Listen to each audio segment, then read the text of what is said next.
let's get to Malakai Black. There's been a lot of rumors around where he's at with his AEW status. It looked like he was kind of saying goodbye at the pay-per-view.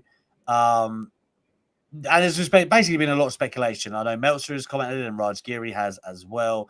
SB3, let's hear from the horse's mouth what he's had to say. So yesterday, Malakai Black posted onto his Instagram. He says, Firstly, thank you all for your messages. Know they are being read and appreciated. With all the turmoil going on in the landscape of professional wrestling, I took the time to think of my words, but I also needed to wait until conversations between mine and AEW's camp had come to a conclusion. Firstly, I dislike reading post parts of my personal conversations between myself and AEW in regards to my mental well-being on the internet. These conversations were private and not meant to be shared with the public.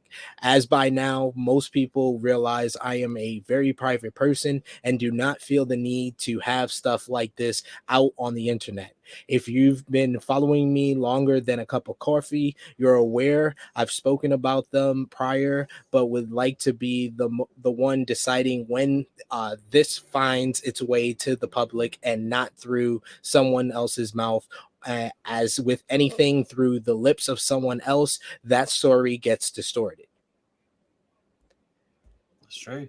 It's very true. Very true. And that was kind of the part I was kind of stressing on when the reports people were kind of talking about, Yeah. if it's true or not. I just was like, I don't like the fact his mental health is being No. included in this. I mean, haven't we been down this road a few times now? You know what I mean? Like, lessons should be learned. I saw Raj. I got on my train early this morning, and one of the first tweets I saw was his talk because I think he made the initial report, or he was beaten to it. I didn't quite understand his ranting, but essentially, he even said that he was kind of conflicted as which way to do it, and I didn't really. I'm not sure I understood fully why he ended up doing it, but he seemed to be regretful once Malakai Black put his statement out, and who wouldn't be? Yeah, definitely. Well, he goes on to say, secondly, to be in line with the above, they also need context. I did indeed ask for my release. The last 2 years of my life have lended to a lot of setbacks. Both me and my wife have been affected by uncontrollable actions from the outside that resulted in loss of life, medical setbacks, career jeopardizing, the suicide of a close friend, and a close family member almost losing their life. Then experiencing an injury that I was sure was the end of my career. I spent every week going through several sessions of rehab, dry needling, and therapy just to be able to walk and compete. Now, this being the tip of the iceberg, and with the combination of the promises in my personal field that were not upheld, which resulted as a combination at all of these to a complete demoralization of life and career, this decision had been in my mind for the past 6 months. It's hard to really put a finger and say this was the moment it all went wrong, but I can tell you after many years that I have learned from a rational point of view to see when I need to hit the brakes, which is what this is. So he doesn't go on. He doesn't say that AEW have granted the release, but you're kind of, left to believe that, right? Like, Yeah. he says their talks have come to a conclusion and all of that stuff. Again, I just want him to be happy. I've been a long-term fan of his. This is kind of the point SP3 and I always arrive at, like their well-being is always number one.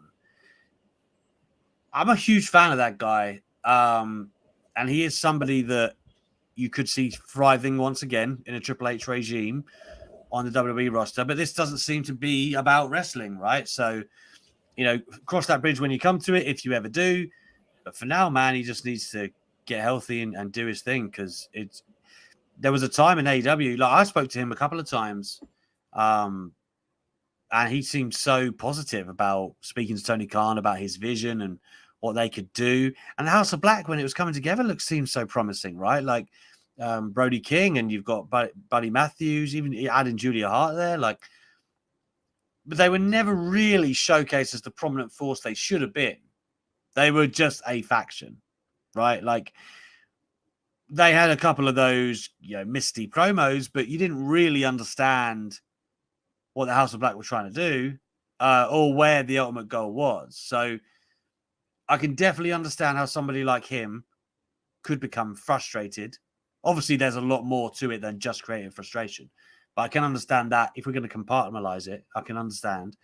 Because when he was originally signed, it was a big deal. Obviously, a lot of people have come since then. Like, he was there before Danielson, right? And he was there before you Adam Coles and et cetera, et cetera.